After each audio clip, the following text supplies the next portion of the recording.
آپ جواب دینا چاہیں گے جی ان کے جو جی ضرور، ٹیرف آپ نے کتنا بڑھایا؟ مجھے 2-3 منٹ ذرا کلیئر دیجیے گا. نمبر پہلی بات یہ ہے ندیم صاحب کہ جس وقت ہماری گورنمنٹ آئی تو مسلم لیگ نون کا جو سرا ہمارے گلے میں آیا ہوا تھا، انہوں نے پھندا فٹ کیا ہوا تھا، وہ آپ کا ٹیرف انکریز انہوں نے نہیں کیا تھا اور اس کا ٹوٹل بل بنتا تھا 229 ارب روپیہ جو انہوں نے نہیں کیا. کیونکہ ان کو الیکشن نظر آ رہا تھا، 1.5 سال انہوں نے بجلی کی قیمت نہیں بڑھائی، وہ ہمارے گلے پڑ گیا. اس کے مطابق ہمیں بجلی کی قیمت آتے ساتھ ہی انکریز کرنی چاہیے تھی، تقریباً 2 روپے 29 پیسے ہم نے نہیں کی، اس سے کم کی.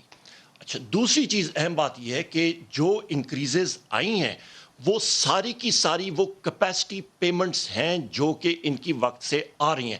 کیپیسٹی پیمنٹس سیدھا کا سیدھا آپ کے ٹیرف میں جاتا ہے. آپ کو معلوم ہے، آپ اس فیلڈ میں رہے ہیں تقریباً 25 سال سے، تو جتنے کے جتنے انہوں نے فالٹی معاہدے کیے، میں نے آپ کو سیدھا سیدھا بتایا کہ آپ کا جو آپ کی کیپیسٹی پیمنٹس ہیں وہ تقریباً آپ کے 200 ارب، جو اس وقت مسلم لیگ نون کی حکومت آئی تھی، کیپیسٹی پیمنٹس ان کا 200 ارب تھا، تقریباً 850 ارب روپیہ اس وقت ہو گیا ہے. 650 ارب انہوں نے جو ایڈیشن کی ہے اور اس کو انہوں نے 1400 ارب پہ لے کے جانا ہے، وہ تقریباً آپ کا بن جاتا ہے 24 روپے فی یونٹ سے بھی زیادہ کا انکریز.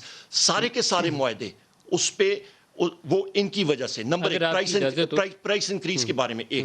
نمبر دوسرا فرنس آئل میں چیلنج کرتا ہوں، ڈیٹا اٹھا کے لے لیں. مسلم لیگ نون کے دور میں جناب والا ان کا فرنس آئل چلتا تھا تقریباً 30% سے بھی زیادہ.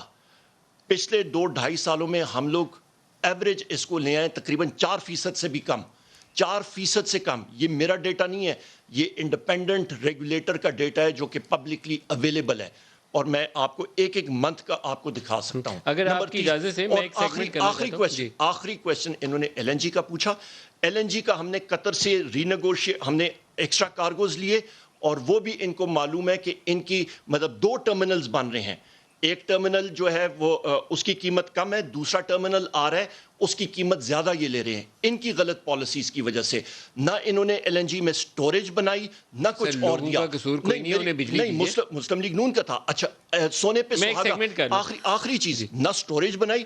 دوسری اہم بات یہ ندیم صاحب کہ انہوں نے کیا کیا کہ پاور پلانٹ بنائے اور ایل این جی ٹرمینلز کو کہا کہ ایل این جی والوں کو اس ٹرمینلز کو کامیاب کرنے کے لیے کہ آپ نے یہ بجلی ایل این جی سے بنانی ہے، پندہ گن پوائنٹ پہ رکھ کے 4000 میگا واٹ کے ڈیزل سے بنوانی چاہیے تھی. نہیں، رینیوبل انرجی پہ جاتے